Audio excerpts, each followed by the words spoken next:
Moi, j'ai vraiment besoin du contact avec la nature. C'est-à-dire que moi, quand je sors du travail le soir, alors soit je vais faire du sport dehors, ou soit tout simplement je vais aller me promener sur les crêtes à côté de Banyuls dans la montagne. J'ai même besoin de sentir la terre. Je vais prendre la terre dans mes doigts, je vais sentir la nature, je vais regarder les plantes et à chaque fois en fait j'ai besoin de ce contact. Donc visuel et même l'odeur et même entendre. En fait la nature pour moi c'est hyper important. Et c'est ce qui me rend heureuse. C'est peut-être un peu bête de dire ça, mais c'est ce qui me rend heureuse. Et sans la nature, je vais pas envie de dire que je serais rien, mais quand même, en fait, je serais pas pareil. J'ai besoin de cette nature, ce contact pour me sentir bien, en fait, dans la vie.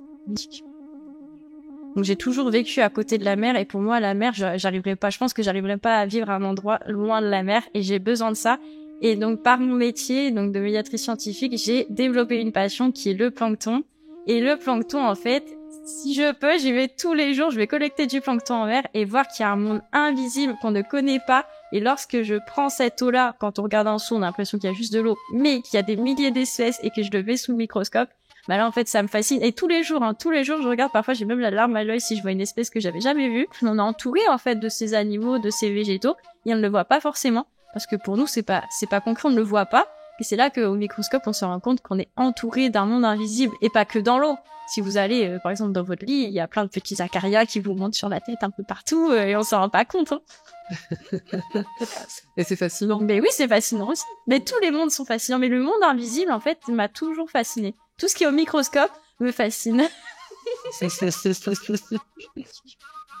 vais essayer de faire simple et pas trop long, parce que c'est vrai que je peux en parler pendant des heures. Le plancton, en fait, ça vient du grec planctos, qui veut dire héron. Donc, ce sont tous les organismes vivants, que ce soit des végétaux, qu'on appelle le phytoplancton, et le zooplancton, donc zoo-animaux. Donc, le phytoplancton plus le zooplancton vont errer au gré des courants. Donc, ces êtres vivants ne peuvent pas lutter contre un courant, donc font partie du plancton. Et la plupart des gens pensent que le plancton est microscopique. La plupart est microscopique, mais en fait, il y a une partie qui est dite macroscopique, donc plus grosse, comme les méduses. Souvent, on ne sait pas forcément, mais les méduses font partie du plancton. Là, le plancton, ce sont tous ces organismes vivants qui errent au gré des courants. Plus de 50% de l'oxygène sur Terre est dû au plancton, ce qui est quand même énorme. Donc, c'est comme ici, en ce moment, là, on est en train de respirer. Une inspiration sur deux qu'on fait, on la doit au plancton. S'il n'y avait pas de plancton, la température serait déjà encore plus haute qu'actuellement. Donc ça, c'est un autre rôle qui est très important. Et le dernier, tout simplement, c'est un rôle alimentaire. Donc, c'est la base des chaînes alimentaires. Donc, faut partir du phytoplancton, donc des petites algues, qui sont vraiment la base des chaînes alimentaires, qui sont mangées par le zooplancton, donc les petits animaux du plancton, qui eux-mêmes se font manger, par exemple, par des petits poissons comme des sardines. Et les sardines elles-mêmes se font manger par des plus gros comme des thons.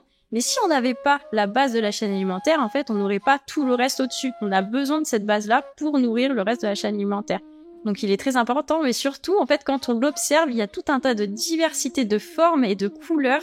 C'est magnifique, on peut avoir des formes différentes et c'est ça qui attire l'œil chez les enfants et les adultes. Parce que du coup, je suis une adulte et j'ai été attirée direct par le plancton. En fait, on voit des formes différentes, des couleurs différentes et même des mouvements, en fait, des nages différentes.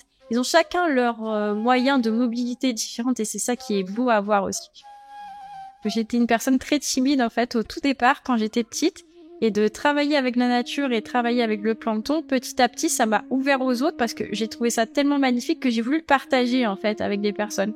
Et que je le partage donc au travail, parce que c'est mon métier, mais aussi hors temps de travail. C'est-à-dire que quand j'ai vu du plancton magnifique ou que j'ai vu des espèces comme ça, j'ai envie d'en parler à mes amis lorsque je sors du travail ou même à des personnes quelconques que je crois. Je leur dis, mais vous savez ce qu'il y a en ce moment dans la mer à Banyuls?